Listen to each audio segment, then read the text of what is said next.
S ಖಂಡಿತ. ಹೇಳ್ತಾ ಇದ್ರಿ ಎಜುಕೇಷನ್ ಆಯಿತು, ಊರು ಬಿಟ್ಟು ಬಂದ್ರಿ, ಒಂದು 6 ತಿಂಗಳು ಬಂದ್ರಿ, ಬೆಂಗಳೂರಲ್ಲಿ ಕೆಲಸ ಮಾಡ್ತಿದ್ರಿ, ಅಪ್ಪ ಅಮ್ಮನ ಸಂಪರ್ಕ ಕೂಡ ಇರ್ತಿರ್ಲಿಲ್ಲ. ಒಂದು ಸರಿ ಊರಿಗೆ ಹೋದಾಗ ಅಪ್ಪನ ಹತ್ರ ಒಂದು ಮಾತು ಕೊಡ್ತೀರಿ, ಹೊಲದ ಗದ್ದೆಯಲ್ಲಿ ಕರ್ಕೊಂಡೋಗಿ ಅಪ್ಪ ಅಂತ ತಲೆ ಮೇಲೆ ಕೈ ಇಟ್ಟು ಹೇಳ್ತೀರಿ. ಯಾವತ್ತೂ ನೀವು ತಲೆ ತಗ್ಸೋಂಥ ಕೆಲಸ ಮಾಡಲ್ಲ, ತಲೆ ಎತ್ತು ನಡಿ ಅಂತ ಕೆಲಸ ಮಾಡ್ತೀನಿ ಅಂತ. ಆ ಭಾವುಕ ಕ್ಷಣನ ಅಪ್ಪ ಇತ್ತೀಚೆಗೂ ಕೂಡ ನೆನೆಸ್ಕೊಳ್ತಾರೆ. ಏನು ನಿಮ್ಮ ಮನಸ್ಸಲ್ಲಿ ಓಡ್ತಾ ಇತ್ತು ಅಂತ?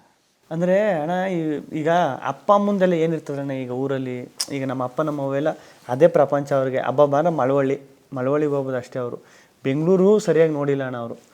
ಅವ್ರಿಗೇನು ಈಗ ಮಕ್ಕಳು ಓದ್ತವ್ರೆ, ಓದ ತಕ್ಷಣ ಒಂದು ಕೆಲಸಕ್ಕೆ ಸೇರ್ಕೋಬೇಕು, ಒಂದಷ್ಟು ದುಡ್ಡು ತಂದು ಕೊಡಬೇಕು. ಈಗ ನಮ್ಮ ಅಕ್ಕ ಒಬ್ಬರಿದ್ರು, ಅಕ್ಕನ ಮದುವೆ ಮಾಡಬೇಕು, ಏನಾರು ಸಾಲ ಇದ್ರೆ ತೀರಿಸ್ಬೇಕು, ಯಾವ್ದಾರು ಚೀಟಿ ದುಡ್ಡು ಇದ್ರೆ ಕಟ್ಟಬೇಕು. ಹೋದ್ರು ಕೆಲಸ ಮಾಡಬೇಕು, ದುಡಿಬೇಕು, ಚೆನ್ನಾಗಿರ್ಬೇಕು, ಮದುವೆ ಆಗಿ ಮಕ್ಕಳು ಮಾಡ್ಕೊಂಡು ಚೆನ್ನಾಗಿರ್ಬೇಕು, ಇಷ್ಟೇ ಅವ್ರದ್ದು. ಯಾಕಂದ್ರೆ ಅವ್ರದ್ದು ಹಂಗಿರ್ತದೆ. ಈಗ ಸಡನ್ನಾಗಿ ನಾನು ಶೂಟಿಂಗ್ ಕೆಲ್ಸಕ್ಕೆ ಹೋಗ್ಬಿಡ್ತೀನಿ, ನಾನು ಡೈರೆಕ್ಟರ್ ಆಗ್ಬಿಡ್ತೀನಿ, ನಾನು ಆರ್ಟಿಸ್ಟ್ ಆಗ್ಬಿಡ್ತೀನಿ ಅಂದರೆ ತಗೊಳ್ಳೋದಿಲ್ಲ ಅವರು.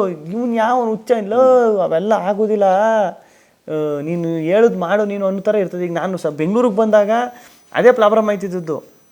ಈಗ ನಾನು ಬೆಂಗಳೂರಿಗೆ ಬಂದಾಗ ನಮ್ಮ ಫ್ರೆಂಡ್ಸ್ ಎಲ್ಲ ಇರ್ತಾರೆ, ಈಗ ಒಂದು 4-5 ಜನ. ಅವರು ಅಪ್ಪ ಅಮ್ಮನಿಗೆ ದುಡ್ಡು ಚೀಟಿ ತಂದು ಇಲ್ಲ ಬೈಕ್ ತಗೋ ಹೋಗೋದು, ಏನೋ ಒಂದು ಕಮಿಟ್ಮೆಂಟ್ಗೆ ಇದಾಗ್ಬಿಟ್ಟು ಅವ್ರು ಹೇಳ್ಕೊತಾ ಇರ್ತಾರೆ. ಗೊತ್ತಾ, ಈಗ ಅಯ್ಯೋ ನನ್ನ ಮಗ ಹೆಂಗೋ ಒಂದು 5 ಲಕ್ಷ ಚೀಟಿ ದುಡ್ಡು ಕಟ್ಬಿಟ್ಟು 5 ಲಕ್ಷ ಚೀಟಿ ಒಂದು ಕಾರ್ ತಗೊಂಡಕನವ, ಈಗ ಬೈಕ್ ತಗೊಂಡಕನವ, ಅಯ್ಯೋ ನಮ್ಮ ಮನೆಗೆ ವಾಷಿಂಗ್ ಮಿಷಿನ್ ತಂದ್ಕೊಂಡಕನವ, ಹೆಂಗೋ ಬೆಂಗಳೂರಲ್ಲಿ ಕೆಲಸ ಮಾಡ್ಕೊಂಡು. ಅವಾಗ ನಮ್ಮಪ್ಪ ನಮ್ಮ ಅಮ್ಮನಿಗೂ ನನ್ನ ಮಗನೂ ಬೆಂಗಳೂರಲ್ಲಿ ಅವನೆಲ್ಲ, ನನ್ನ ಮಗ ಏನೂ ಮಾಡ್ತಾ ಇಲ್ವಲ್ಲ, ದುಡ್ಡು ಕೊಡ್ತಾ ಇಲ್ವಲ್ಲ, ಏನು ಮಾಡ್ತಾ ಇದ್ದಾನೆ, ಯಾಕೆ ಹಿಂಗೆ ಆಡ್ತಾ ಇದ್ದಾನೋ, ಶೂಟಿಂಗು ಅಂತ ಪಾಪ ಇರ್ತದೆ ಅವ್ರಿಗೆ.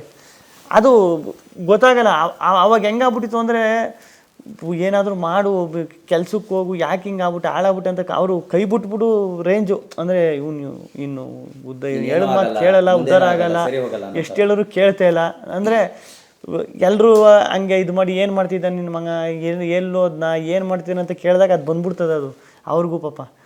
ಆ ಟೈಮಲ್ಲಿ ನಮ್ಮ ಅಪ್ಪನಿಗೂ ಒಂದು ಧೈರ್ಯ ಬೇಕಾಗಿತ್ತು. ನಮ್ಮ ಅಪ್ಪನಿಗೆ ನಮ್ಮ ಅವ್ನಿಗೆ, ಇಲ್ಲ ತಲೆ ಕೆಡಿಸ್ಕೊಬಿಡ್ರಿ, ಇರ್ರಿ, ಏನೂ ಆಗಲ್ಲ, ಏನೂ ಆಗಿಲ್ಲ ಅಂದ್ರೂ ನಾನು ನೀವು ಹೇಳ್ದಂಗೆ ಕೇಳ್ತೀನಿ, ಒಂದಷ್ಟು ದಿನ ಟೈಮ್ ಕೊಡ್ರಿ ನನಗೆ, ಅದಾಗಿಲ್ಲ ಅಂದರೆ ನೀವು ಹೇಳ್ದಂಗೆ ಕೇಳ್ಕೊಂಡಿರ್ತೀನಿ ಅಂತ ಅವ್ರಿಗೊಂದು ಧೈರ್ಯ ಬೇಕಾಗಿತ್ತು ಅಣ್ಣ. ಆವಾಗ ಹೊಲ್ದ ಹತ್ರ ಕರ್ಕೋಗಿ, ಅಪ್ಪ ಇಲ್ಲ ತಲೆ ಕೆಡಿಸ್ಕೊಬೇಡ, ಇನ್ನು ಒಂದು 2 ವರ್ಷ ಟೈಮ್ ಕೊಡು, ಏನೂ ಆಗಿಲ್ಲ ಅಂದರೆ ನೀವು ಹೇಳ್ದಂಗೆ ಕೇಳ್ಕೊಂಡು ನಾನೇ ಇರ್ತೀನಿ, ಯಾವ್ದಾರ ಒಂದು ಕೆಲಸಕ್ಕೆ ಸೇರ್ಕೊಂಡು ಇದು ಮಾಡ್ತೀನಿ ಅಂತ ನಾನು ಆವಾಗ ನಮ್ಮ ಅಪ್ಪಂಗೆ ಹೇಳಿದ್ದು.